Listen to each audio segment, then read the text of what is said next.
Recently কোটা আন্দোলনে যারা মারা গিয়েছে তারা কি শহীদ? অনেকেই প্রশ্ন করেন যে তাদের মৃত্যুটা কি। ভাইরা আমার, শহীদ হলো দুই প্রকার, একটা হলো শাহাদাতে হাকিকি আর একটা হলো শাহাদাতে হুকমি। শাহাদাতে হাকিকি হলো প্রকৃত অর্থেই সে দুনিয়াতে এবং আখিরাতে দুনো জাহানের মধ্যেই শহীদ। সেটা কি? দিন প্রতিষ্ঠার জন্য কেউ যদি আল্লাহর পথে থেকে আন্দোলন করে আল্লাহর কালিমাকে বুলন্দ করার জন্য, ইসলামটাকে দুনিয়ার মধ্যে প্রতিষ্ঠিত করার জন্য ওই সমস্ত ব্যক্তি যদি জিহাদে লিপ্ত হয়ে কাফের বেঈমানদের হাতে যদি শাহাদাত বরণ করে মৃত্যু হয়, তার মৃত্যুটা দুনিয়ার কোনো সাধারণ মৃত্যু নয়, সে শাহাদাতের মর্যাদা লাভ করবে। ওই সমস্ত শহীদরা প্রকৃত অর্থেই সে শহীদ, সে বিনা হিসাবে জান্নাতি, তার কোনো জানাজার কোনো প্রয়োজন নাই। যেই সমস্ত রক্ত মাখা জামা কাপড় নিয়ে সে শাহাদাত বরণ করেছিলেন, ওই সমস্ত কাপড় দিয়েই তাই দাফন কাফন সম্পন্ন করতে হবে। এটা হলো 1 নম্বর শহীদ। 2 নম্বর হলো শাহাদাতে হুকমি, অর্থাৎ হুকুমের দিক দিয়ে সে শহীদ। সেটা কিরকম?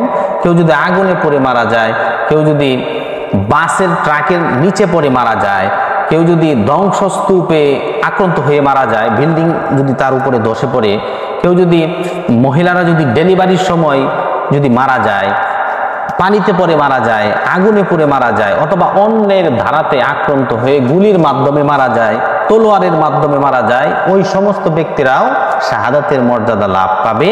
ওই সমস্ত ব্যক্তিরাও শাহাদাতের মর্যাদা লাভ করার পাশাপাশি সে শহীদ হয়ে গিয়েছে। সুতরাং আবু সাঈদ, মুগ্ধ, কোটা আন্দোলনে যত ভাই বোন ছাত্ররা মারা গিয়েছে সবাই শাহাদাতের মর্যাদা লাভ করবে, আলহামদুলিল্লাহ। কিন্তু এদের ক্ষেত্রে জানাজার নামাজ পড়তে হবে, তাদেরকে গোসল দিতে হবে, রক্ত মাখা জামা পরিষ্কার করে 3টা কাপড়, মহিলা হলে 5টা কাপড়ের মাধ্যমে তাদেরকে দাফন কাফন সম্পন্ন করতে হবে। ভাইয়েরা, তার মানে যারা কোটা আন্দোলনে যারা মারা গিয়েছে তারা শহীদ। শহীদ 2 প্রকার, একটা হলো দুনিয়া আখিরাতে শাহাদাতে হাকিকি, দুনিয়া আখিরাতেই শহীদ, প্রকৃত অর্থেই সে শহীদ দিন প্রতিষ্ঠার জন্য। 2 নম্বর হলো শাহাদাতে হুকমি, অর্থাৎ হুকুমের দিক দিয়ে শহীদ। তারা দুনিয়াতে শহীদ নয়, তারা আখিরাতে শাহাদাতের মর্যাদা লাভ পাবে। আমাদের সকলকে বোঝার তৌফিক দান করুন।